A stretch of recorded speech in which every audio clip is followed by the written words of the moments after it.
you need to charge more money.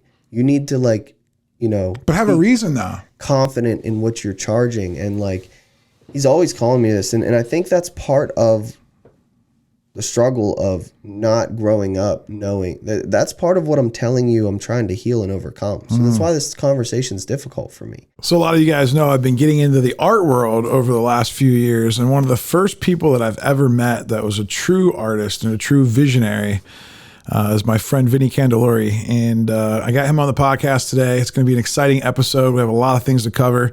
He was the one that helped me with the Gary Vee painting that we did, that you might have seen, the cartoon version of V Friends with Gary and Shaq. I also helped him connect with one of my friends, Brian Hess. He's been working at the Pavement Group and One Team Media. And so that's been kind of cool to watch him go from like artist to businessman and get into media. So let's get right into the episode. Here we go. Vinnie, it's great to have you on the show, man. Long time. It's great to be here. Long time coming, man. Yeah, so I remember do you remember our first little meeting? I remember I messaged you on Facebook. I kind of don't remember all the details, but I know that I started seeing your shoes pop up on Facebook because you were down in Monongahela. Yeah. I think I was from that area, and you were starting to come in my feed, and I was like, man, dude, who's the guy that can paint these awesome shoes? Thanks, dude. And I remember we went to Burgatory, right? Yeah, we were down on the waterfront in Pittsburgh. Tell me what you remember from that day. I remember I was in a really confused place in life, trying to figure out like what I wanted to do with art. And I felt like I had just started to kind of feel some momentum behind, you know, my feed and, you know, my content and the art that I was putting out into the world. And I remember you reaching out. What's really funny is I had seen the Big Fish billboards, you know, around the city and drove past the one almost every day. And then you called and I'm like, man, this is awesome. Like the art's actually reaching the people in the city that I'm going after. And then you were like, yeah, let's meet up. I didn't know what I had to offer you that day. Honestly, I was just meeting to see, you know, what you had in mind. And it just turned into a friendship. So like that was the one thing I took away from that conversation was, it was confirmation that like people are seeing like the efforts I'm putting in, and that I also learned I had a lot of growing to do. Cause I remember part of our conversation was scaling and like, well, how can you scale what you do? Is that even possible? And I remember sitting there being like, I guess I never thought of that. Like I'm just painting right now and I didn't have a plan. So that's kind of like what I remember. I'm not sure if it. Yeah. I just remember like, I saw this like really young, good kid that was like putting out this amazing, incredible art. And I was like, you know, the business guy inside of me is instantly thinking like, you know, because there's a lot of artists that are out. I mean, like we're all artists. Mm-hmm. We all have a different canvas, maybe we're not all painters, but like we all can create. But most people don't get paid for like what they create. And like here you were charging, you know, I don't know, $300-400 for a pair of shoes. And I was just so curious. I'm thinking like, all right, how long does it take you? Like my mind was like, how long does it take him to do a pair of these shoes? Cause like we can do a pair of shoes in like 2-3 hours. Like, you know, it's not too bad. If it takes him 2 days, you know, he's going to be grinding away. And then also like trying to figure out like, how do you sell all those shoes? How do you take all the orders? Are they all custom? Right. Yeah. And so like, and I knew you were doing some video work for the church as well, which I really liked that about you. Cause me and you are similar in that regard. I don't know if you know this, but back in the 90s, when I went to my church, I did a lot of video work for my church. Really? This is back in the old days, man. They had a 1-inch reel machine, you know, and then they also had, it was, they had some, it was awesome. But so when I heard that you were doing some video work for your church, when I knew you were hustling art on the side and you're trying to get that going, it's like, I love the hustle. I love the creativity of it. And I was just like, and I bought an art piece. I bought a Michael Jordan autographed painting that this guy, Justin, you had it Ferrano. In your house. So Ferrano Fine Arts. Yeah. And that was the first painting I ever bought. And it was because a friend of mine who owned a sports card shop, I think got into some tough times during COVID, maybe before COVID or right around COVID. He needed some cash, so he liquidated this painting to me. And it was, you know, good. It was worth a bit of money. And I had that sitting in my house, and I just was like, man, art. Because I never was into art. Like I always thought art was goofy. Like, you know, I just was like one of those, because I didn't really know about it, you know? Dude, what's crazy is I didn't really know about art either. Like I wasn't someone that grew up like, man, this person influenced me. Like, no. I liked playing football and like I was an active kid. Like I didn't I was into sports. I wasn't into things that most people in, the arts are interested in. Like I didn't like dance. I didn't make music. I was like an athlete first growing up is what I would, if I met you, I'd say, I'm Vinnie, I'm a football player. I like to draw, but like, I'd never say I'm Vinnie, I'm an artist. Like, so when did you change that? Probably after, I don't know. People started referencing me as an artist after college, but I never claimed it probably until like 2020. Oh wow, I think that's like right around when I started to find you. And I even still like am timid to call myself an artist. Why? Well, I mean, I believe everybody makes art. So I feel like people call me an artist because they know I paint. So I feel like what I really mean by there is like I'm timid to call myself a painter because I'm not just a painter. And I feel like right now my art is in media. Like I'm finding that I'm fulfilling that creative desire through creating media right now. And it doesn't mean that I don't love painting still and that I won't come back to that, but I've learned that like with art, you're just trying to find the vehicle that's going to take you to like where you're really trying to go. And that's when I realized I can call myself an artist. What do you remember the first time you actually got paid or got like some type of money for like some type of artwork that you did? Like even if it was like back in the old day, like back when you were a kid, or like when was the first time there was money exchanged for like a painting and you're like, oh wow. So it's funny. My first, I guess, commission off of a drawing would be gummy snacks in like second grade. If you really want to go back. Yeah, I want to go back. Yeah, tell me about the gummy snack story. Yeah, I mean, notoriously there was this kid and he always had the good Scooby gummy snacks, and like I'd bring in a pack, but like I was always trying to get like trade off my lunch. Like I was an entrepreneur in elementary school. I just didn't know anything about business, like I remember I had this like book of Pokemon characters. I didn't know shit about Pokemon. Can I swear? Yeah. I didn't know anything about Pokemon, but I knew that all my friends liked Pokemon. So I started drawing the Pokemon characters. And then they'd be like, draw me this. This is my favorite. And then I would draw them their favorite Pokemon character. And then at lunch, I'd be like, well, you want it? Let me see those gummies. Let me get those gummy snacks. Wow. So that was the first deal. I promise. Like how many did you give away? How many did you give away before you actually asked for something? I don't know. Probably a lot. So you'd make something, you give it to them probably, right? I just learned at a young age, like I'm doing this at a higher level than my peers. And they're willing to give me something in exchange for it. So it was like the entrepreneur spirit, like just came alive in me. When did you get your first actual currency, like dollars and cents? I don't know what the first one was. Probably like during college, my teammates used to pay me to draw pictures of them like from the game on Saturday or, whatever. I'd colored pencil draw these things. And, so I'd say probably those. There were a few commissioned paintings that I did, of landscapes, houses, things like that back in college. But yeah, probably in like 2012, 2011. So like word of mouth, right? Somebody says, hey man, Vinnie, can you paint this picture of my house? Yeah, everything was word of mouth. I mean, I've always been pretty active on social media, like even back before Instagram was huge, like Facebook, and I was posting my art to MySpace. Like I've been really putting my stuff out MySpace, there. Man, you're dating. You're back. You're like, you're not as old as me, man. Yeah, and what's funny is like I remember like I used to code my entire MySpace. Like I've always been obsessed with the way I look digitally, and it wasn't like I was trying to create something I wasn't. I would fill my MySpace with like my favorite football players, but I was learning how to cut them out and find PNG versions of them so that the formatted color on the MySpace, it wouldn't be just a block photo. They would be like overlaying. So I felt like I was learning Photoshop and programming and, all that through MySpace back in like 7th grade. And it's always been something that's just fascinated me. That's really good. What about, was there anybody ever told you, did you ever think about like being an artist for a living? Like when you were a kid or when you grew up, like what'd you go to college for? Yeah. So I always thought I'd do something with art, but I never knew what that looked like. You know, growing up as a kid in a small town where you don't know any artists, you never met an artist for the most part, other than your uncle that likes to, you know, draw pictures of whatever. It's like they do it as a hobby, you know.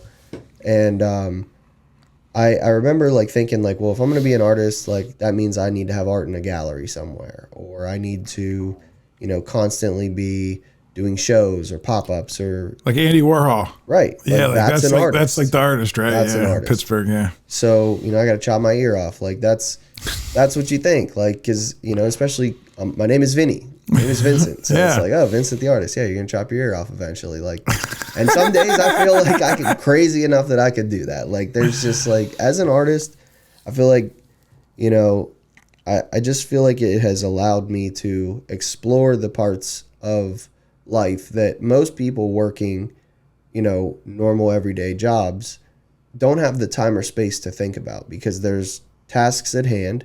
And I'm on a tangent here. I will come back to answer your question, but there's tasks at hand. There's a million things to do. And I'm experiencing that more because, like, you know, as we're growing a business, I'm seeing like how some days I don't get to be creative until a set amount of tasks are done. And then, you know, you come home, you have your family, you have your kids, you have your, you know, bills to pay, you have all these things. So like people don't really have space to think. And so when you're an artist and you lock yourself in a studio for 3 days at a time to finish a painting, I mean, there'd be days where I would be in the studio downtown until 3 a.m. I'd drive home just to give my wife a kiss on the cheek, get up at 6 a.m. and head back because I had a deadline, and it was like, this is my income this month. Like, if I don't get this done on this deadline, I don't make money this month. And so, you know, that was a lot of stress. But in those moments where you're forced to sit and work on something and there's nothing, like eventually music gets old. Eventually podcasts, you're tired of hearing everybody talk. Like, and you're just sitting there in silence and you have nothing to do but finish this painting. And it's in those moments where you have like a reality check. Like you're going through it mentally of like, you know, I'll just go get a job. I'll just do X, Y, and Z. But like, when you really can get past those surface thoughts of the stress of that space creates, and you actually can ask the questions, why am I doing this? What is this for? Why am I here? Like, what is life? You ask yourself all these really, really intense questions in those moments. And that's why I said, like, over the last 3 years, I feel like I've healed because I've revisited a lot of things that were really traumatic earlier in my life that I ran from for like 5-6 years. Ooh, let's go there. I like that. We like going there on the Big Fish Cares podcast, don't we? So tell me about some of those things. Yeah, I mean, you know, I lost my dad when I was 24, and that was really hard. He was my best friend, my biggest supporter. He never missed a football game. He never missed, you know, if I did a painting, he was the guy that told me what was wrong with it and then celebrated it. And like, he made me better. And then he made me feel good too. So he was that guy for me. He was my rock. And so when I lost him, like I went through, you know, a lot of stuff. And I mean, the reason also like I feel so inspired to be creative is like my dad was a creative. He was a musician. And so he played guitar. And my uncle, so his uncle, my second uncle, so like his dad's brother, was sick most of his life and lived with my grandfather, and so he was an artist. And I have a lot of artists in my family, but none of them ever did art full time. They all wanted to eventually get to you know, to that creative space. Like my dad would have loved to stop. He was a construction worker. He was worked for Macero here in Pittsburgh. And he was a superintendent on some of their big job sites, and it was really stressful, and there would be weeks that would go by where he wouldn't pick up a guitar. And I just know as a creative that I knew that he, you know, just aided him. But, you know, I knew he had plans for after he would retire, he wanted to get back together with a band and like go start playing gigs and, you know, just like be a part of music again. And unfortunately, he didn't get a chance to do that because his life was cut short. And what happened? He got diagnosed with stage 4 colon cancer, and it metastasized and went into his liver.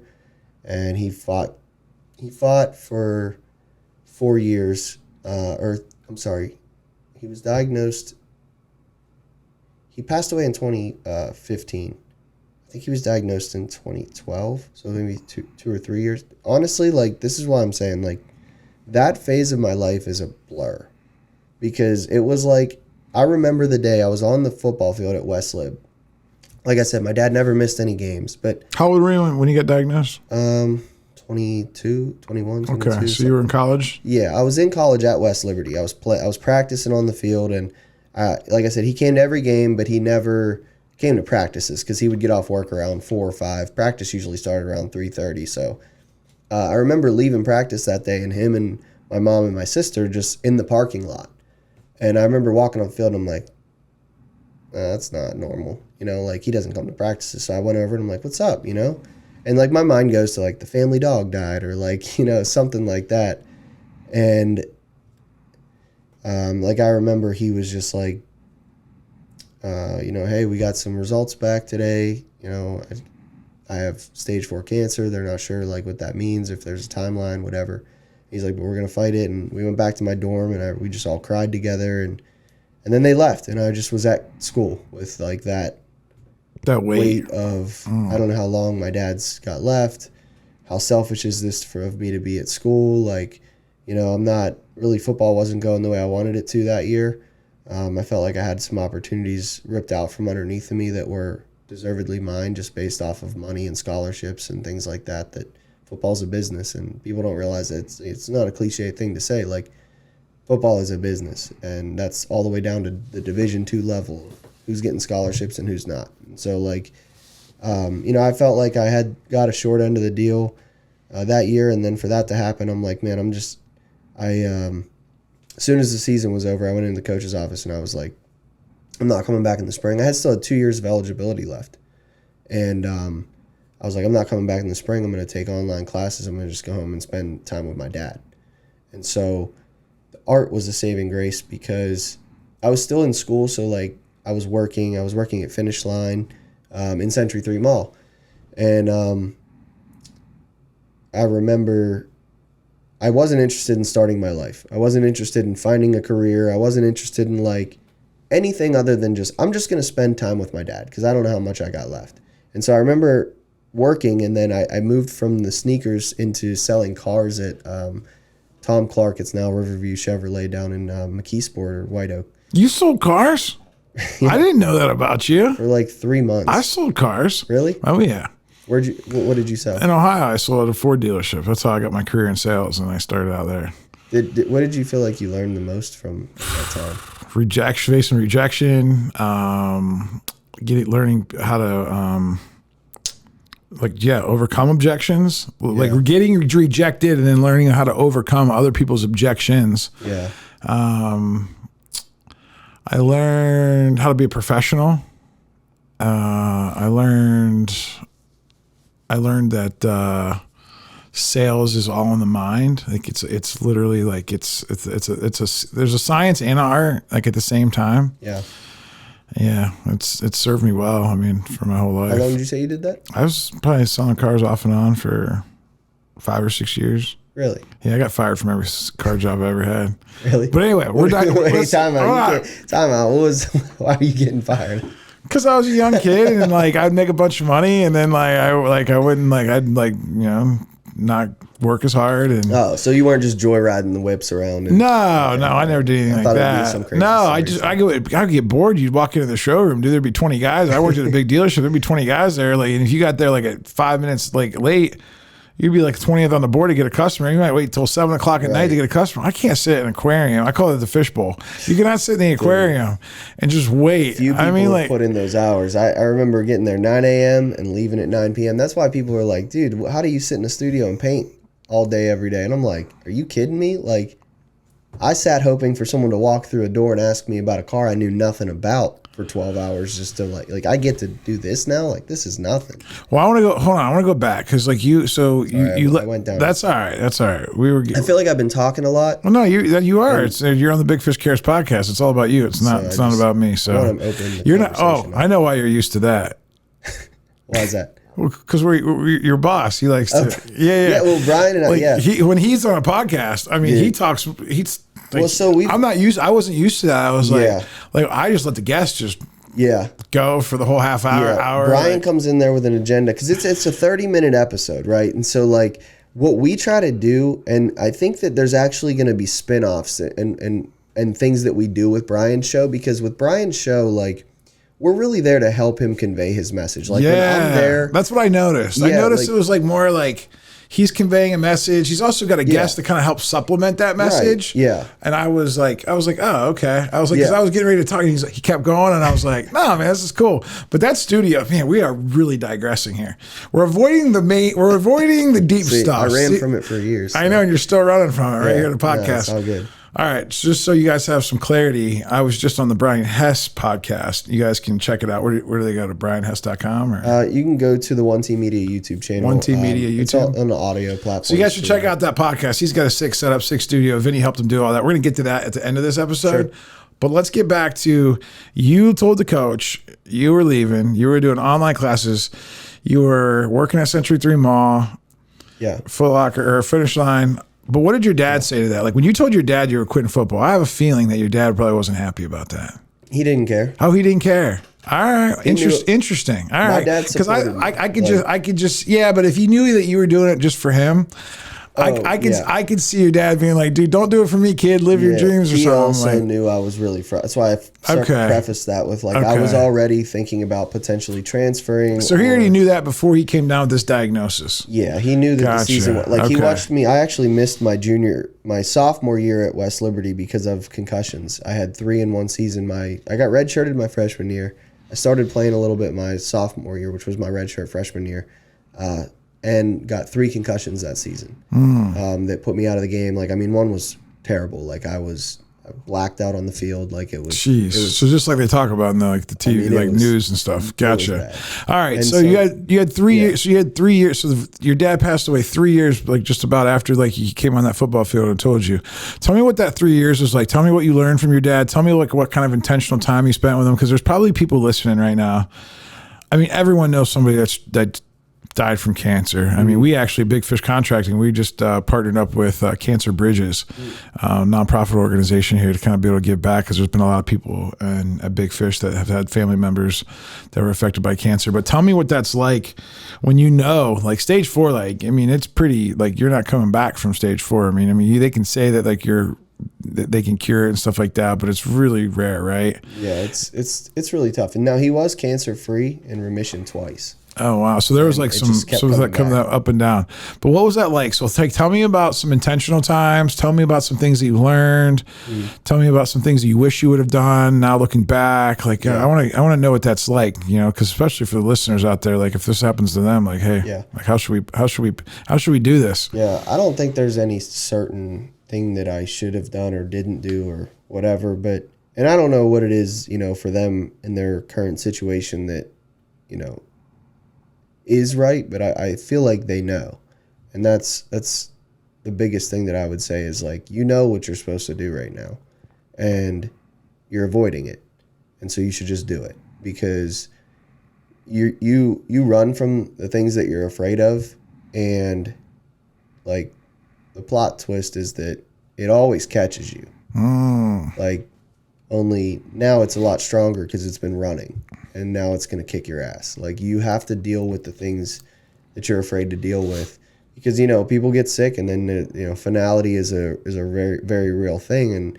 And when it comes to that, people realize there's things that need to be said before maybe this person goes. There's things that need to be resolved or healed or unspoken that need to be spoken. And so maybe people kind of run from dealing with what needs to be dealt with. And I know I did that, and I still tend to do that here and there. And I find myself trying to check that more often now and just confront things as they come up. But specifically, with your dad, though, tell me about some of those actual real instances of things that you actually did. I just remember during that time. So the reason I went down the tangent of the car dealership was I was tired of working there 9 to 9. Because I left school to be home with my dad, and now I'm working 9 to 9. I'm like, I may as well just stayed in school. So I was like, screw it. I'm just going to go live at home, and I'm going to start painting shoes, and I'm going to try to do that. But at the end of the day, I just wanted to spend time with him. So one of the things that I'm really grateful for was that I sacrificed comfort of a paycheck, having a job, for time with him. And so that meant honestly, my career took a back seat because, I'm out of college. I know that I'm about to get married. I'm going to have to move in. I'm going to have real bills. I'm going to have all these things. So the smart financial thing for me to have done in that moment was to lock in, get really good at what I do, make a lot of money, set myself up for a financially successful next 10 years, as a young professional. And I just had no desire to do it. And it wasn't that I was lazy. It was that I knew I was going to cherish like all those moments and times where I could just sit in my living room with my dad and paint a pair of shoes while he's sitting there with a chemo bag on his hip so that he doesn't have to sit there by himself and so that I don't have to miss that moment. And so that whole year or two before I got married, I just painted and I wasn't really good at selling. So I think I made 12 grand that year. What kind of conversations were you having with your dad? Like, tell me about those. Like, what kind of conversations does a young kid have with their dad when they're probably going to die? Yeah. And what are those conversations like? So, what are you guys talking about? So that's the one thing I would say. I'm glad you asked that. That's the one thing I would say I wish I would have done differently. I was always afraid to talk to my dad as if he wasn't going to beat cancer. Like, there was this conception of if we talk about, hey, if you don't make it, what does that mean? Because it was almost like doubt or we were casting that he wasn't going to pull out of this over the situation. And so we were afraid to kind of go there. I wish now I could sit down and be like, hey, we're both going to die. Tell me what you think about this. I think people don't realize that you're going to die. Almost like a hypothetical. Be like, listen, I'm just super curious. Tell me something that your dad did to you that I just want to know about why did you stop playing music? So you never asked him that? I mean, I know the cliche answer is that, you had to start a family, but really, there's depth to that. You know what I mean? Yeah. There's still ways to play music outside of, your work. And there's layers to a lot of things that I just kind of left on the surface that I'd love to really dig in and understand. I feel like it would have helped me because now I don't have him to check in and be like, am I crazy for thinking this or did you ever experience this? So now I'm just kind of internally trying to process that and what would my dad think? What would my dad do? I can't ask him. I wish I would have asked more questions like that, with the stance of we're all leaving this earth at some point. Not just him because he's sick. He just, Before he was sick, was he the type of dad that would answer a bunch of questions, or would he always give you surface level answers? My dad was deep. That's why I'm mad that. Okay. Because there's a lot of dads out there that they're working all the time, especially construction dads. They're hey kid, just chill with all the questions. My dad would talk to the guy who came and emptied the dumpsters on the job site for 45 minutes if they asked for it. Really? My dad. And that's why I think that was a weight that he carried. Does your mom have any of those answers? My mom's really, really struggled since he passed. Really? And any time that he's brought up, she goes to a dark place. And so it's really hard to have conversations with her about that because, you just don't know what kind of day she's having. And you don't want to ask a simple question and send her down a spiral. And I think, part of my healing that I keep referring to is helping her heal. She's just really hurt. How do you do that? How do I help her heal? How do you, help her heal? Yeah, specifically. Financially, I'd like to provide for her so that, she can stop working. And that's why I come back to I think people have so many tasks and things that they fill their life with because they're avoiding the thought or the thing that they're running from. And if you can provide people with space to think about those things, they'll confront them. And I think that she will find healing when she can confront some of the things that she's either guilty about or hasn't forgiven him for or, wasn't resolved before he passed. And it doesn't mean that pain ever goes away, but it doesn't control you anymore. And until you fight those demons, it'll have a control over your life. And so that's why I'm so motivated to do what I do and to make money now, not because I want to be filthy rich. It's because I have people that I feel like need me, and they don't have an option right now. So do you think, hypothetically, let's say she gets space, do you think she knows what to do with that space, or how do you get someone that's like a little less aware, maybe? yeah, Because it seems like you got a good awareness level about you, which I really love about you, especially because you're so young. But how do you get someone that, that older generation, right? Like, how do you get them to try to figure out like the awareness? Because it's like money can't buy that. Like you can't make her heal.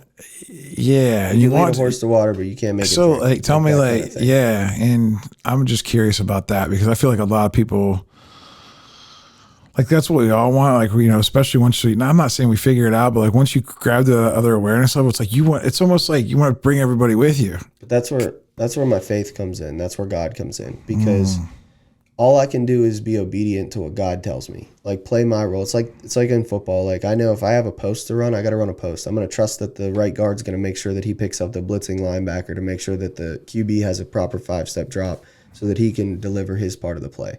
Like, God's orchestrating and calling the plays. I'm just running them. And so right now, God's telling me I need to provide space for my mom so she can breathe. And then he's going to talk to her. He's going to minister to her. He's going to speak to her heart. And it's up to her to listen. It's her life. So I don't want to be an enforcer. Hey, Mom, read this book. Take this seminar.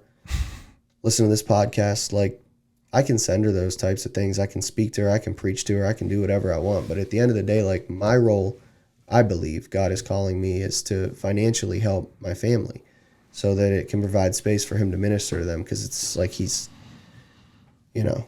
that's what he's calling me to do. And I don't know if it's crazy to feel that way, but it's awesome. I'm very steeped in my faith right now. And it's very beautiful.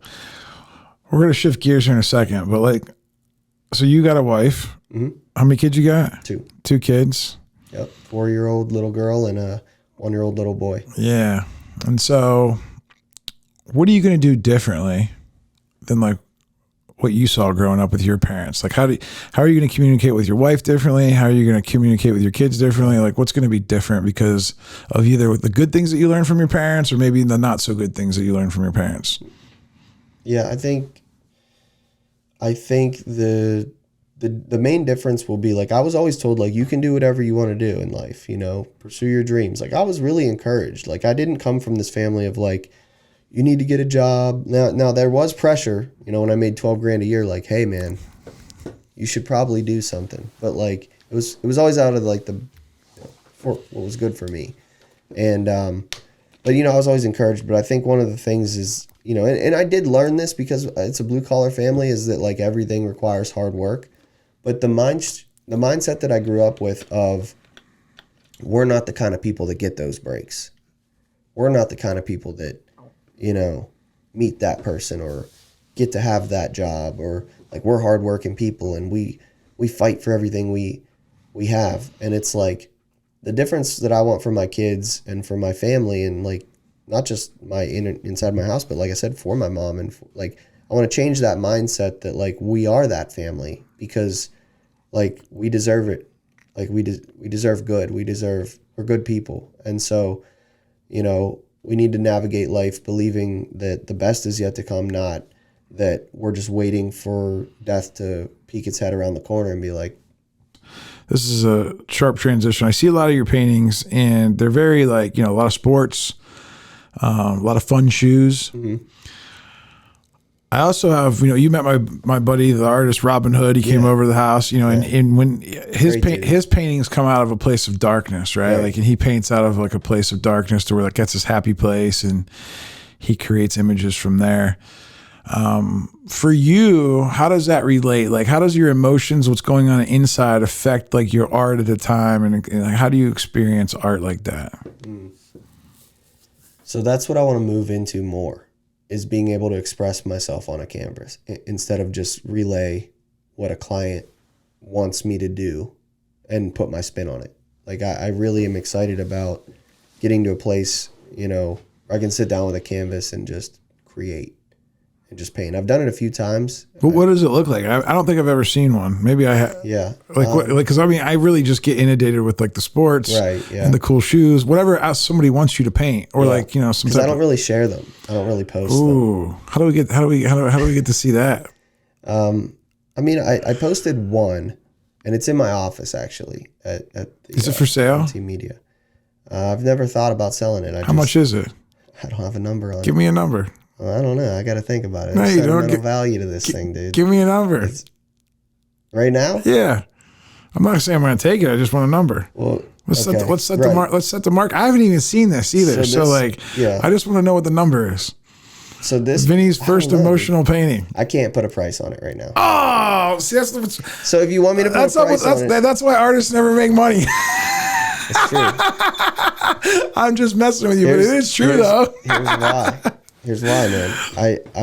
I didn't make it to make money. I know you didn't. But you have a guy over here that like really wants to like have that piece. I don't know why I want that piece. I want that piece. Not because like, I just think that like there's value to me in that piece. Let me tell you why it's hard for me to think about that. And then maybe I'll give you a number. All right. This piece found me in my studio, projects stacked up, you know, higher than my head as far as shoes, and projects that I'm not really excited about. I'm just doing them because I got to make some money and I got a son on the way and all these things. Yeah. And one of my favorite artists released a new album. It dropped like while I was painting and working on all these projects. And I was like, you know what? This guy, his music has spoke to me for years. I'm going to listen to this album for the first time. And I'm just going to put all these projects aside. And I'm just going to paint what I feel when I listen to it. And I remember that day, and I actually did post this one, but nobody knew what it was. It probably got 13 likes because it was not fitting my niche algorithm of painting football players, so you probably never saw it. But I spent however long that album is, maybe an hour on this canvas, and I haven't touched it since. But I remember that set something free in me that I was like, man, if I can do this and I can like create time to just be free in my creation, like I want more of this because it felt so good. And so it kind of like, that was like another spark moment for me. Like when I told you the Pokemon thing, I'm like, oh, people want to trade goods for this. That was the first time I made art and I'm like, this made me feel good. So what kind of value can you put on your gummy snack drawing that changed your life? Is it a crazy number?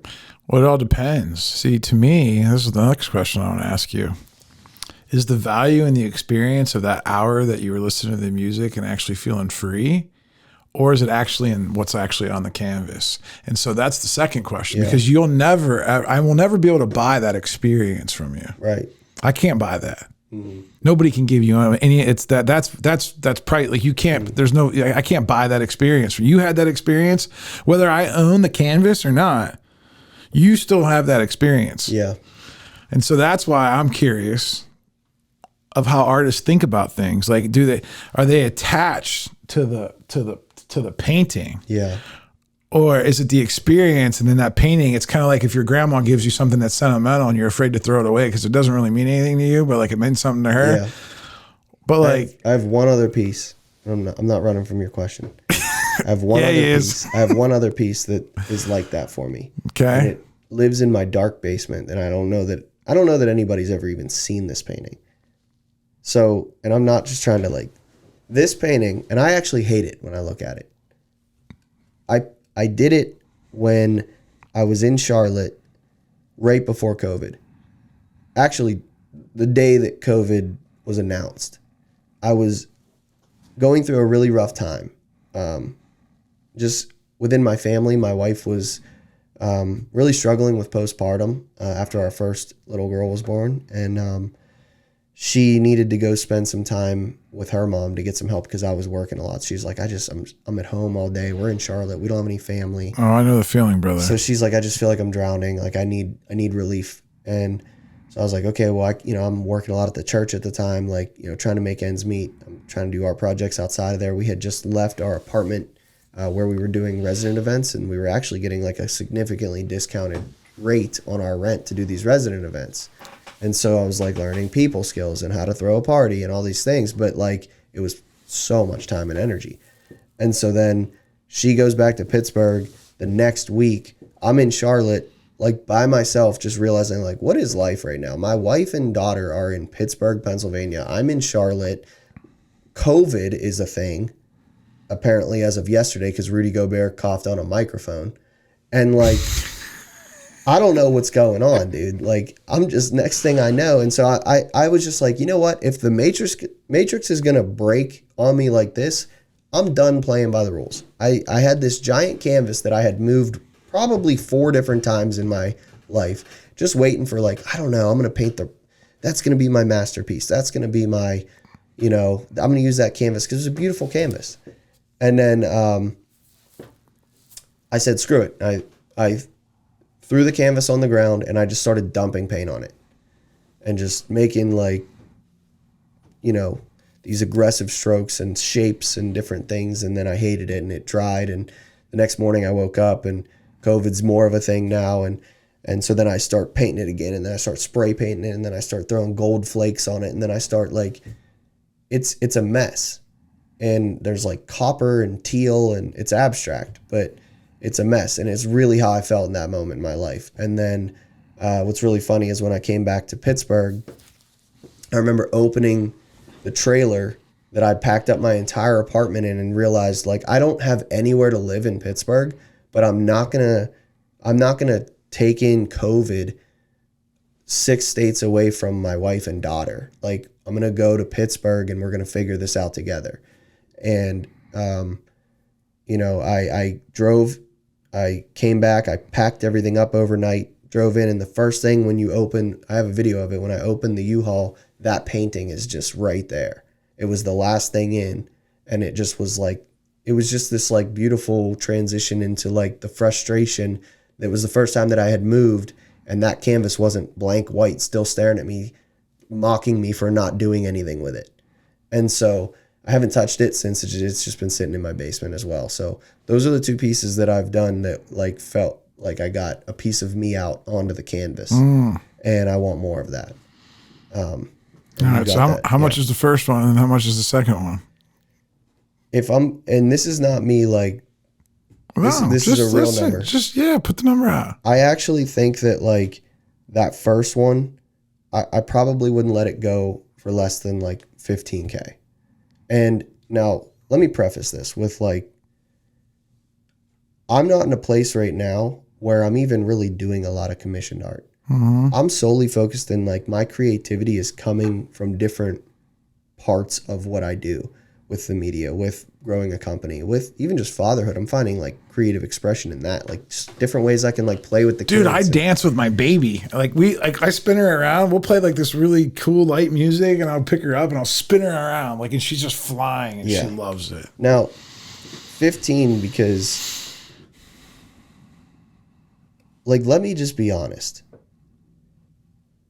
Up until this point in my life, if I would have said 15K for a painting, I would have thought that I was out of my mind. And like, the thought of even like saying a number like that. Now I know that like in 5 years, I'm going to look at myself saying this number and I'm going to say, you're an idiot. What a deal. What a deal. And that's not cocky. No, I know. It's just because of the trajectory that I have found myself on, of growth. And when I'm telling this story, because I do think that, not from like a narcissistic lens, I do think that I have a powerful story that like really helps a lot of people. And the only reason I feel like that is because I've witnessed it help people. Every time I tell the story, it helps people. And so it'd be selfish for me to reserve that story. And so I think the more that I tell my story as an artist and I help other artists kind of come into who they are, and help other people tell their story through media, it's going to make the value of my art significantly higher.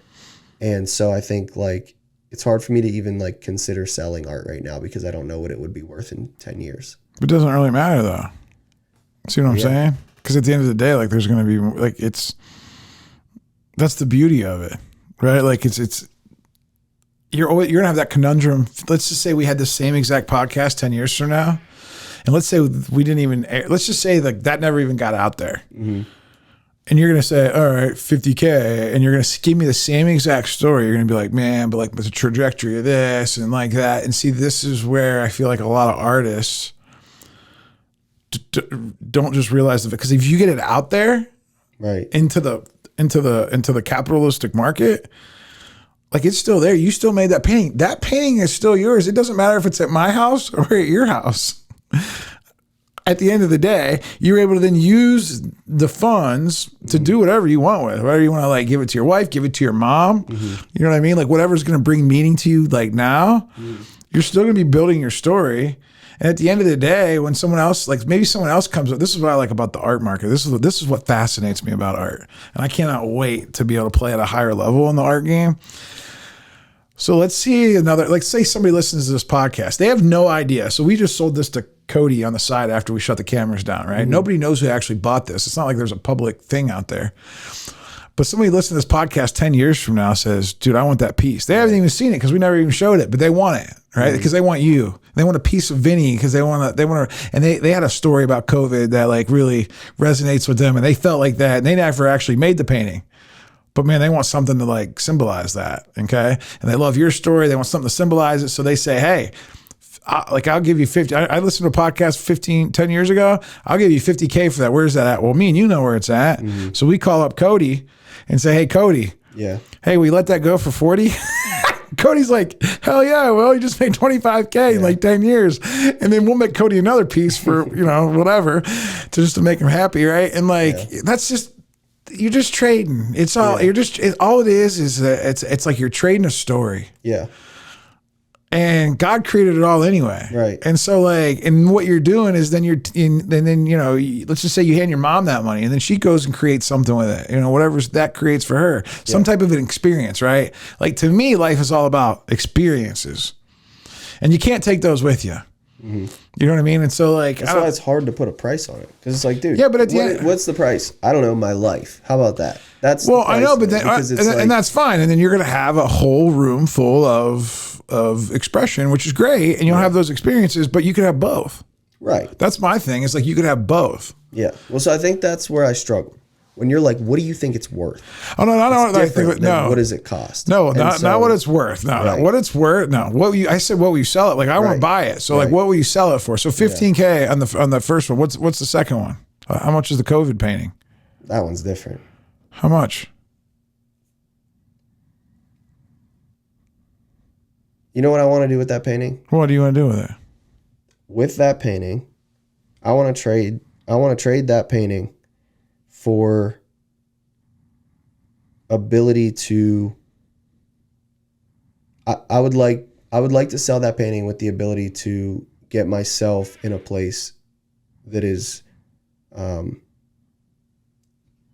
closer to where I need to be living. What I mean by that, I was going to say, follow up with that. What I mean by that is I want to move. The reason I want to move is because I want my mom to be able to have a place if she needs to escape, there's room there. I want that painting to be the story. I want that painting to be and I know that it will be. I want it to be the springboard for everything we talked about, because it was the epitome of when life changed for me, when all this healing started, when all of this. So how much does the lessons I've learned watching my dad fight cancer, run from these things for 6 years, and then finally just decide to like take life back? How much does that cost? To me, dude, I mean, I'm not letting that thing go for like less than like $50,000, $100,000. You name the fucking price, dude. Like, this thing is priceless to me. Yeah, but name it. You got to name it. I'm saying I don't want to sell this thing. Well, I know, but you need to. But you just hold on a second. I know you don't want to, but you just said if you can use it for like a down payment on a bigger house. That's my point. Well, no, I know, but if you can use that for a down payment on a bigger house, like, wouldn't that be part of the story? Wouldn't that be awesome? Amazing. Sure. You still have that experience with the painting. You still not. Then you have the story. Dude, then you have the story. I feel uncomfortable talking about it. I know, but then you really do. I know that the viewers can sense it now too, because like, you kind of got me in a little bit of a back against the wall, where it's like, when you create something that's not for money, like you're asking me to put a price on it. I'm just asking if you like, because you just told me a great story. You told me that I can't let that one go for as less as the first one. And the reason I would sell it is so I can put my mom and so I can move my family into a bigger house. That way I can have a little place for my mom in case she needs to get there. And if you need $50,000 or $100,000 for the down payment on that house, and that makes that happen, that's the story. Like that. It's not that you're doing it when I ask that question, I'm just trying to figure out why you want what you want, what you're going to actually do with it, and like how you're going to put that experience into the world. Because to me, like art is just these experiences that keep putting it into the world, and then you're going to be doing something else with that experience. That story, when we get back on another podcast, whenever you do, when someone calls us up, somebody could be listening to this podcast and be like, dude, I want that. I'll give them 50 grand or 100 grand. Like, tell me what house you want. Like, I'll put the down payment down, because they want to help you. See, then it's so much different. Do you understand? Like, that's what's so much different. That's why I always tell people, especially business people, but even artists more specifically, if you have a vision for like where you're going and what you want to do, it makes it so much easier to then be able to make decisions along the way. Yeah. And dude, Brian's a prime example of this. He's always in my office telling me like, you need to charge more money. You need to like, but have a reason though. Confident in what you're charging. And like, he's always calling me this. And I think that's part of the struggle of not growing up, knowing that's part of what I'm telling you I'm trying to heal and overcome. So that's why this conversation is difficult for me. It's all right. It's a mindset that when you come from, not a financially sound environment, you don't know like how to talk about these things. And then you just create, and it leads to something. Like, what do you, like, I'm sure like a roof costs X amount of money, because it's math. Yep. Art is not math. So.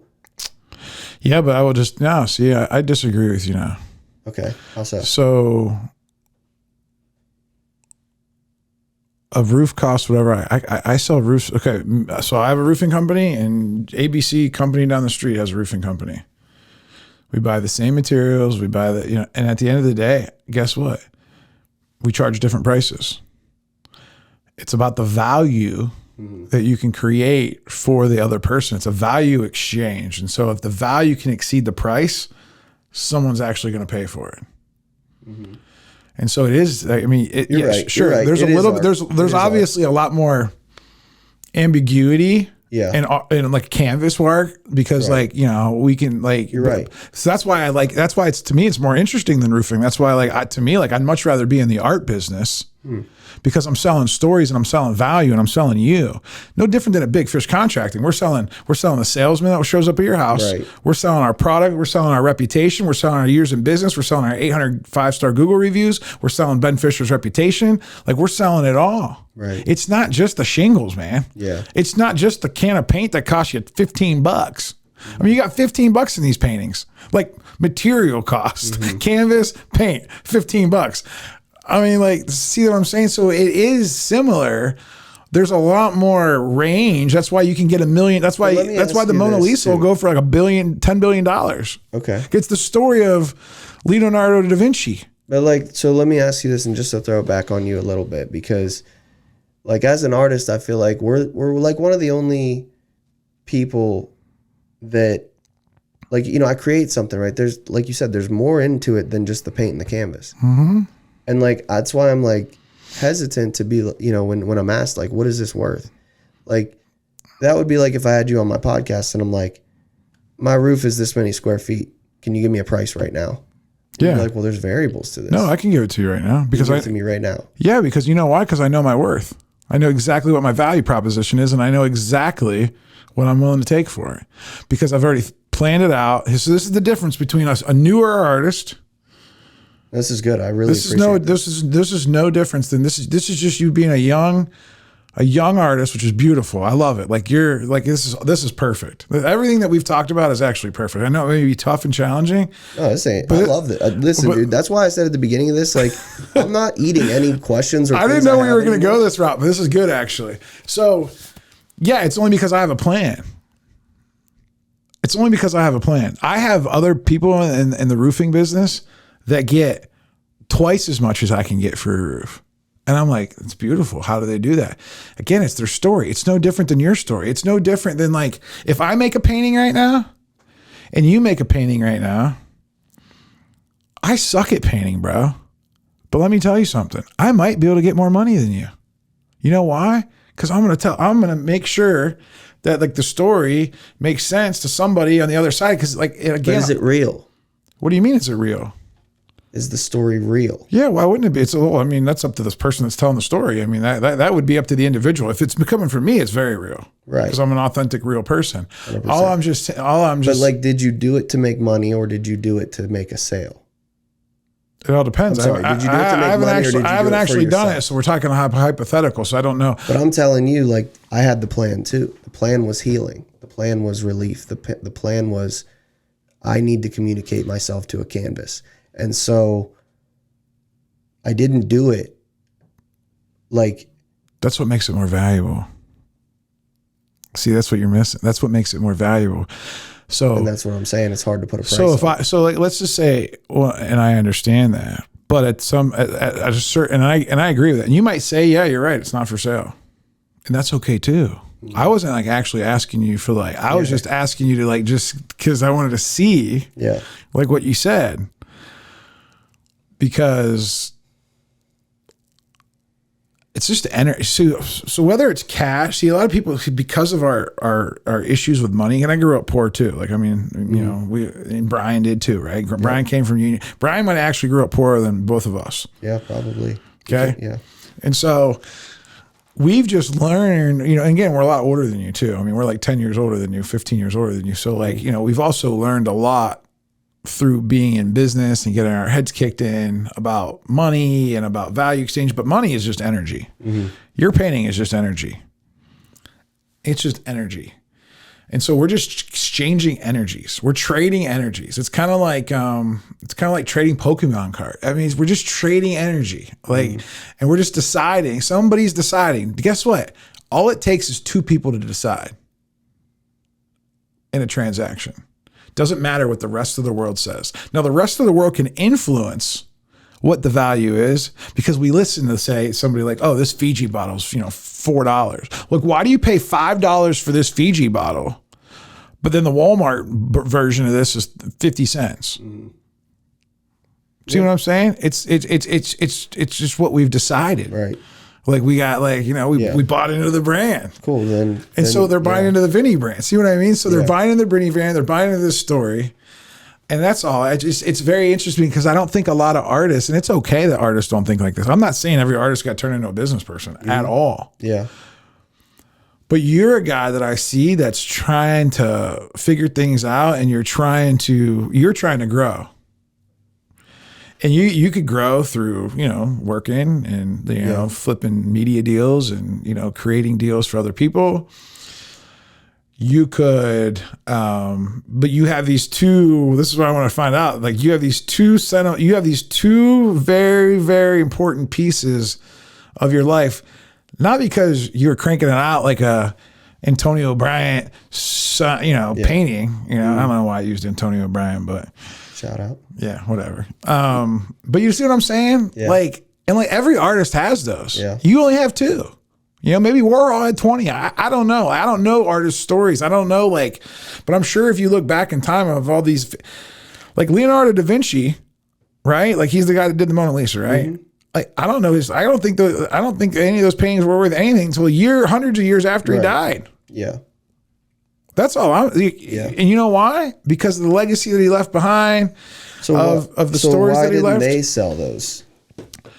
Were they bad at telling their story, or was there nobody to tell it for them? Well, their story and the awareness, because they were so ahead of their time So like they're getting stuff like passed around on like, you know, scrolls and whatever. It's slow motion. Like, so the amount of buyers that are possible that are interested in like something. Plus they probably thought the guy was like, I don't know all these, I don't know the story. Yeah. Let's just say he was so ahead of his time. Everyone during his time thought he was a quack job.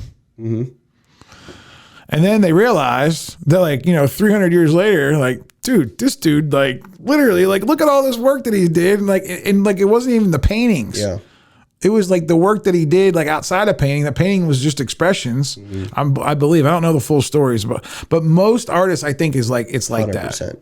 Your art is your vehicle to communicate a larger. You see, I'm sure he had a real job. He had a day job. Whatever. See, like as an artist, you see a problem in society, and you know that like the normal, mundane way of doing life doesn't solve this problem. So the only way to shake things up is to shake things up, and that's what art is. And like. That's the power of it. I don't know if. Yeah. And so for you, yeah, you're totally cool keeping those in the basement. Like for real, like keep them in the basement. Let the story simmer, right? But I guarantee you, hey, let me ask you this. If someone calls me up and says, hey, I'll give them 150 grand for that painting. Do you want me to call you or should I just say, nah, don't worry about it? So here's because eventually there's a number that somebody's going to move for because it's going to affect other things in your 100%. Life. So here's where I'm at. Like, that's why I said, like, what do I sell that thing for? And I'm like, I don't know, 15K, 50K for like whatever, 100K. I'm just throwing numbers out at you. I know. I can tell. But like, that's what I'm saying. Like, if I sell that thing, that's why I preface that and then I end that with like, I just don't know if I want to sell it. Cause it's like, if I were to get 15K, it might relieve me for a little bit. It's not going to change anybody's life. So like, I don't want to sell it. There you go. So like, in reality, if you want me to sell it to you right now, give me like 150,000, like you said. Give me for like that first piece for the Kendrick one. Mm-hmm. Give me like $500,000 for this one that literally was when I pushed it over. There we go. And like there we go. Like, now we're going because you're like you said, you're paying for like the torment that I was feeling that I needed to relieve, and you know. That's the reality. It's hard. No, and I hear you, and I think that's what's hard for a lot of artists, and that's kind of like the point. Like, there's a lot of art that's sitting in the basement, that's sitting in the garage, that has a lot of meaning and story behind it, but because artists aren't really good at telling their story either, I think that's why you're kind of in this art media thing, and like so, and that's kind of like when I met Robin Hood, I'm like, man, I could tell this guy's story. Like I can like this guy has a story, incredible story. Like he doesn't even like have any idea like how healing his art would be for the right people. Right? Because there's a lot of people that have went through some similar things. Then that because all it is it's helping each other. So when someone hears your story, and they want to help you. And the way they can help you is by giving you money because you want to take that money and help your mom or help your wife or maybe help some other artists. You know what I mean? Like maybe you want to say someone gives you 100 grand and you want to go take that 100 grand. You want to go buy $100,000 worth of art. Right. I could see you doing that. I could see you literally going around telling stories and taking the money and going and buying more art and believing in those guys and giving them something that they need. Because maybe they actually need that $5,000 to like survive and buy food. Mm-hmm. You're not in that space, which is thank God, right? And so that's why you have options. Right. Like I don't have to sell Big Fish Contracting Company. Mm-hmm. Like that's good. But if somebody comes by and says, I'll give you X amount of dollars, I'm like, all right, well, let me think about it. I mean, like, because at the end of the day, but that's why if I have a vision on like what I'm going to do next, it makes it so much clearer. Yeah. But when you don't know what you're going to do next with it, that's when like you can't make a decision. That's when no decision actually happens, and you just basically no decision is a decision to say like no. And so that's why I say like if that's really a dream of yours and saying like hey I need to go buy a bigger house, and I don't want to have to go work because you might have to work a full year for like 50 to 100 grand to like and then like not even do anything else with it to like be able to put that money down on a house. You still got to make the house payment because 100 grand ain't gonna buy you a house.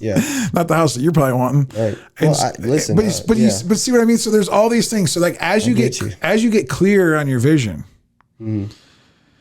And also then as long as you can create some space to make more art like this, not because you're doing it to sell something. I don't want to put that in your head, but because it's actually meaningful.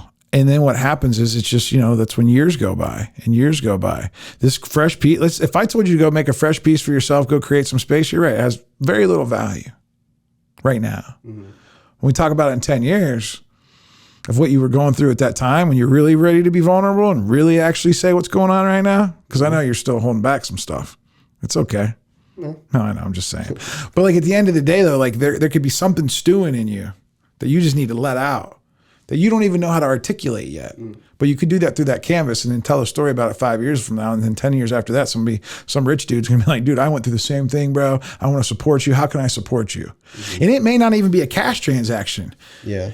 It may be like they give you a media deal for $1 million and you're actually just going to go work with them. It doesn't have to be like cash. I say that just to kind of condense the conversation down. Yeah. Also kind of stews up some stuff. And so, yeah, I appreciate you sharing that. So so the second one isn't for sale. I can tell. I like that. I like that even more. See now that creates more interest. You know that, right? I promise you, if there's two paintings I did not expect to talk about on this show right now, it is those two. Like, how'd it come out?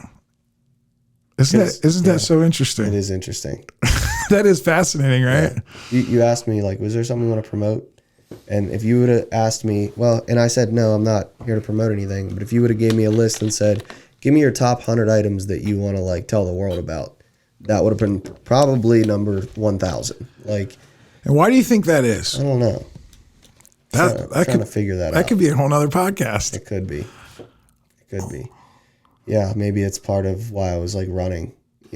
Those were creations out of running. And are we going to be able to see those? I think we should. Yeah. Are you going to somebody send a picture or something like that, and then maybe I think it'll look good right there. I mean, just saying. We're trying to throw numbers out like that. Well, we can just hold it here. Like I can rent. You can lease it to me for like a 12-month contract just to like have like in the background or something like that.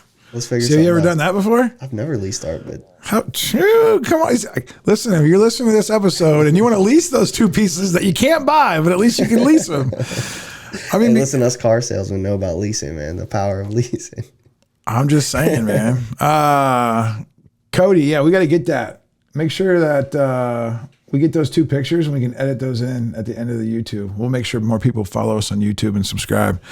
All right, let's shift gears real quick. I know you got to go, but I do want to talk about that time that I commissioned that Gary Vee piece. Yeah. Because we got to get to that. So tell me what you were thinking when I called you up to do that piece. Tell me again, you never know what's going to happen, right? It's one thing to exchange dollars for doing work. You doing that painting for me is like no different than me doing a roof job. It's not a lot of, it's not like a lot of sentimental value. It's just like, you're right. It's just my job. That's just what I do. Right. Sure. It's no big deal. But what's interesting this is what I love about art is that you never know what's going to happen next. So let's talk quickly about the painting that Gary Vee painting, and then talk about what happened with you meeting Brian. Yeah. So you reached out. You were going to this event. You said I want to do a piece to give to Shaq and Gary Vee. I thought that was the most insane text that I had ever received. I'm like, what are you talking about? Well, I knew you were a sports guy. I know, but I'm like, dude, what? Like, why are Shaq and Gary Vee just like chilling together at this conference in the middle of nowhere? And so, I was excited about it, but at the same time, like I said, in the midst of, when was this, 2022? Yeah, 2022. Yeah.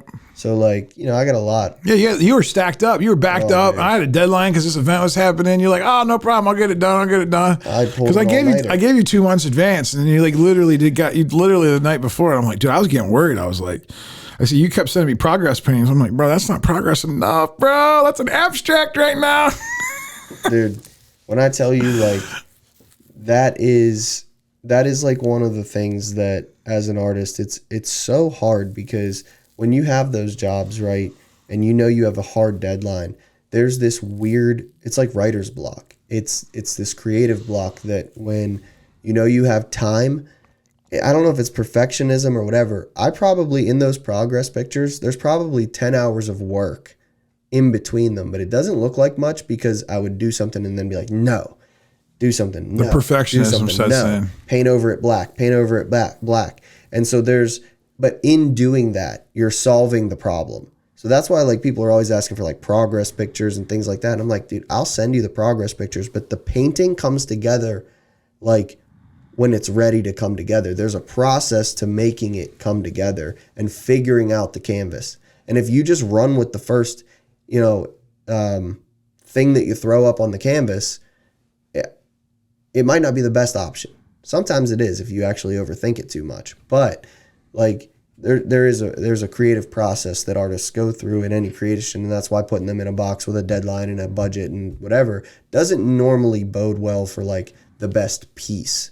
But artists need to do that, right, to be able to eat. So that you got to figure it out. And so that's what I try to do with all of my pieces. I try to give them the proper amount of like attention that they deserve. And when they go the wrong way, like I just eat it. Like I just had a painting that I tried to do for somebody, and I didn't like the way that it turned out. And the deadline came up, and I reached out to them and I said to them like, hey, I know that this is like, I'm sending you what I have, but like, don't worry about the remaining balance. Don't worry about this. We're going to get this right. I'm going to redo this painting at a later date for you when I have more space.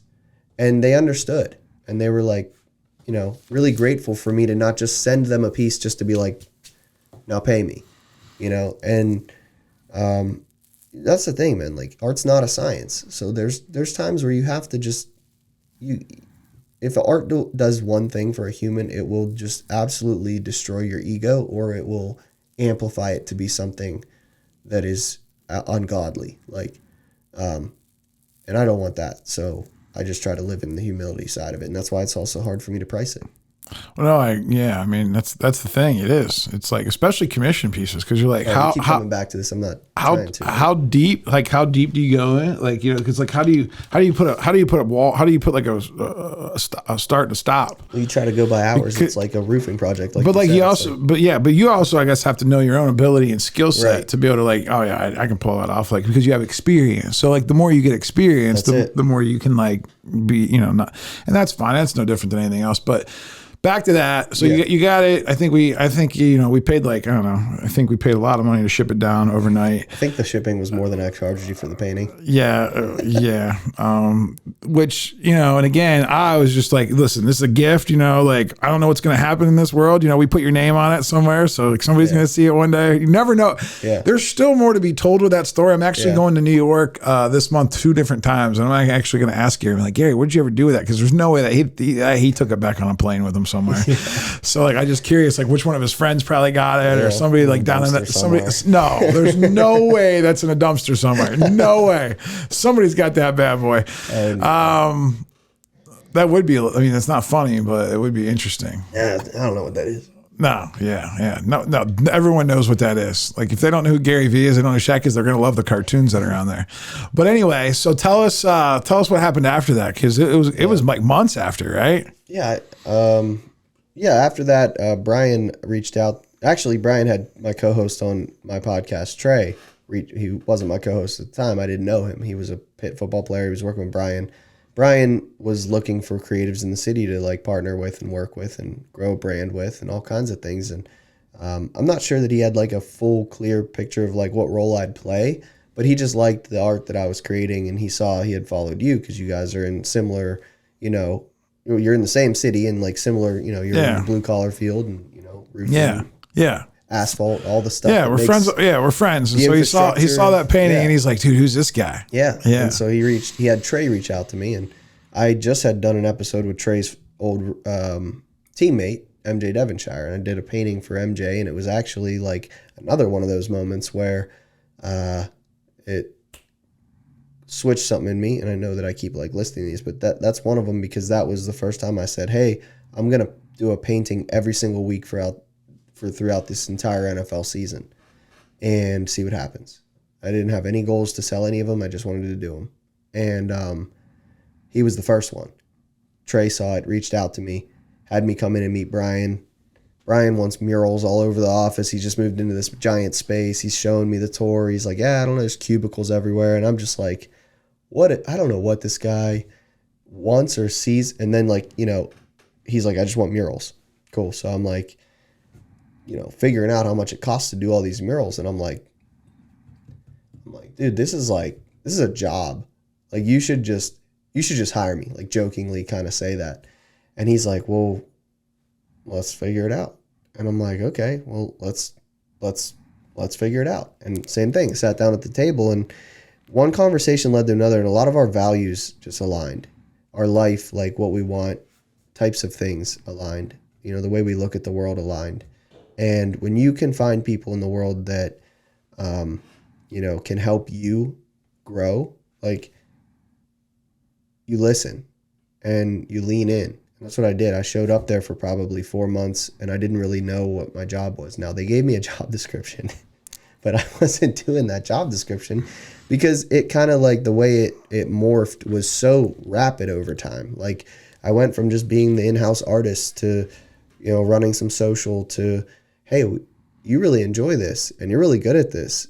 Let's launch a media company. Like, let's run this thing together. And like, there were like hard conversations in there. There were like moments where I felt like I was giving up parts of my art and parts of what I had built and parts of what I had, really thought would be, a big part of my life for the near future. And every time I always came back to like, why am I doing this? The reason I'm doing this is because it's a gateway to more freedom. But in doing so, I love what I do. I get to meet the most amazing people. I get to tell stories of people just like me. I get to like the team that I work with out there. I love these guys. I would absolutely run through a brick wall and go to war for them 7 days a week. And like, that's what I'm grateful for right now. And to think because I did a painting, it led to that connection. Like I thought maybe like best case scenario is Gary V sees it and gives me a shout out, like, yeah, cool. Get some more followers on Instagram. Or Gary V hits me up to do some art. But like, I've done enough projects like that where like, it rarely spouts directly into that. Yeah. It's like people are busy. Dude, Yeah. 100%. Yeah. And so like, I didn't expect a call from Gary V the next day. Yeah. But it's a possibility. Mm-hmm. But anyway, so like, to think that it led to where I'm at now is crazy. And I can't connect all the dots yet because we're still in it. But I'm grateful for it. So it goes to show you that sure is a lot more than dollars. Yeah. Isn't that wild? Like, because like you said, it's energy. Well, right. And I look at my life and think about all the energy that I've had to put into my life to create like, a reflection of me on social media, right? That people are attracted to, that I could even attract someone like Brian Hess to be attracted to me to where we could connect. Right. And so all that energy, my whole life energy, social media, right, goes out. Brian's whole life, social media energy connects. Vinny's whole life energy connects. Mm-hmm. Now, boom, they're on another path of like creating more experiences and more value for the world. Mm-hmm. And like, to me, that's amazing. Yeah, it is. Like, that's so cool. It's a higher power at work. And when you can channel that energy, and you come at it from an approach where you're not trying to get the better of somebody, you're trying to help somebody, then you can see some mountains move, and you can see some really crazy things that you're not sure how they happen. I feel like I'm kind of starting to see that. So it's a lot of life has happened over the last 3 years, 4 years, but I'm grateful, man. I'm grateful that we had, crossed paths. Thank heavens for COVID. Think about it. The amount of times that I think that I don't know what my life would look like if COVID didn't happen. Now that's super weird to say because people, had a devastating encounter with that. And I don't mean to make light of that or whatever. We all have struggles. But for me, like, that was when I put the fork in the ground and was like, I'm going to live this life the way that I want to live it. If you're going to rip up everything from me and I don't have a say in this, the next time you try to rip it up, I'm going to have a say in it. And Yeah. Same thing happened with me. That's wild, man. So I think that there's going to be, I should do like a COVID documentary on all the good that came from it. Like all the people that like literally changed their life, found more purpose. Yep. Right. Cause I think what happens is in the depths of despair, you can find purpose. And then once you find that purpose, then you just got to figure out a system to heal. Mm-hmm. And then once you can do that, you can be present. And then once you're present enough, you can then share your story and then help others. And it's just a circle. Yeah, that's beautiful. I'm doing a keynote in a couple of weeks on it, so I've been working on that. It's but when I hear your story, I feel like the same things come up. Mm. You know, there's pain is a catalyst for growth. Yeah, is the first step. We've had similar pains, right? You know, different types, but you know, your dad, COVID, being away from your wife, and then you figured out this system to heal over the last couple of years. Yeah, you're a lot more present than you've ever been, probably, right? Yeah, it's that's why I said that conversation we had, the first one, I was so clouded. I remember. I had no idea what was going on. I just wanted to give you like one of them like dad hugs. I just wanted to like hold you and be like, "Come on, young whippersnapper." And now you're sharing your story now. I don't know how often you do this, like, but because it makes sense that I would need a dad hug, dude. Like that was what I was craving. Like, I felt that. I didn't. But you're almost like a little brother too, so like it's hard for me. I kind of I can see you both ways, but I'm glad you're doing well, man. Is there anything else that you want to talk about that we didn't talk about?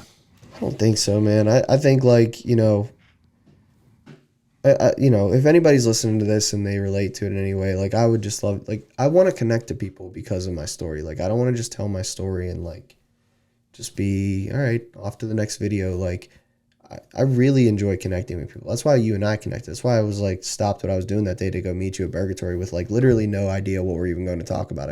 I love creating art to connect to people. And so like I would just ask to like, connect, and if there's any way I can help you or them or whatever, like let's not just not talk.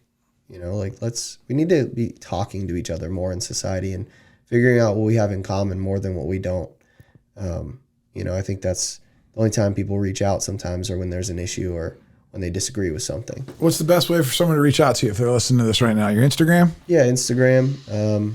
We'll drop that in the show notes. Yeah, I just started posting. I actually stopped posting to my personal page during COVID, and when I was reworking myself, and I just relaunched it and brought all my posts back. So Vinnie.Candelore is my personal Instagram. VC2 Art's my art page. I'm reworking the structure of that right now, so I haven't shared to it in probably 3 months. Yeah. Sweet, man. One of my dreams in Pittsburgh is to get all my artist people that I've been meeting over the last, however long, and then get like a little art show together. It'd be awesome, dude. Yeah. I mean, it was kind of what we did with the exhibit, but not like we didn't have enough time to properly plan it. It literally like happened. Yeah. Like I want to properly plan it. I want to raise money for a good cause. I want to have some art that's on the wall that's not for sale. It could be like a make me an offer type of thing. Here's what it's starting at. It's starting at, whatever. But then, put some stuff, if artists can do whatever they want, like whatever they need at the time. Right. Mm-hmm. And like, I want to just be able to have that little business networking. Yeah, let's do it. I see like a little like, I definitely think, that we have enough. I think we have enough resources down in Pittsburgh. There's enough business people, like entrepreneurs, like even me and Brian, we could probably pull it off. No doubt. So we just got to figure out, I want to get a cool vibey place. Yeah. Like I don't want to be doing it like, we need a vibey like place, like somewhere in the city. It's a little, it's a little dark, but then we got spotlights and we can shine the light. We can shine the lights on the art. I already know the spot. You already know the spot. Yeah. All right. It's where we shot the promo video for the exhibit. Wow. We almost had the exhibit there, but we didn't. All right. Well, if you got value out of this podcast, like, subscribe, follow, put your questions for Vinnie in the comments. And like I said, if you want to reach out, get a hold of Vinnie. If you got any questions for me, would love to connect. I'm just like Vinnie. I don't get enough people wanting to connect after all these podcasts that I do. I get you get a few, right? Like, oh man, that really helped me. That changed my life. But I really want to hear from the audience, like what they want more of. Like, I want to know, what stories do you guys want more of? What stories do you like? What kind of people do we want to interview? I'm trying to give you guys a palette, no pun intended, a different palette of different types of humans. So then that way we can learn from everyone. But appreciate you guys tuning in. We'll see you guys on another edition of the Big Fish Cares podcast.